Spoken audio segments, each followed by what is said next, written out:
যে এক যুবক দোয়া করছে, আল্লাহ আল্লাহ তোমার কাছে এমন একটা লাইফ চাই, বেশি কিছু না, যে লাইফে 2 হাত ভর্তি টাকা থাকবে আর আশপাশে শুধু নারী আর নারী থাকবে, এরকম একটা লাইফ চাই। তো আল্লাহ তাআলা তার দোয়া কবুল করে ফেলছে। দোয়া কি করছেন? কবুল করে ফেলছে। দোয়া কবুল করছেন কিভাবে?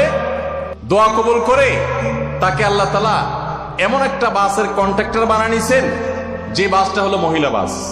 চারপাশে শুধু নারী আর নারী, সব মানুষের, আর হাত ভর্তি টাকা আর টাকা সব বাস মালিকের। দোয়া কিন্তু কবুল হয়ে গেছে। তো আল্লাহ তাআলার কাছে উল্টাপাল্টা দোয়া করলে কি হয় দেখছেন? উল্টাপাল্টা দোয়া করলে দোয়া পূরণ হয়ে যাবে, কবুল হয়ে যাবে, কিন্তু আপনার কাজ হবে না।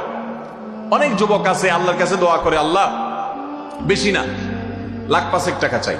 আল্লাহরে টার্গেট দিয়ে দিছে, কত লাগবে? 5 লাখ। কেন?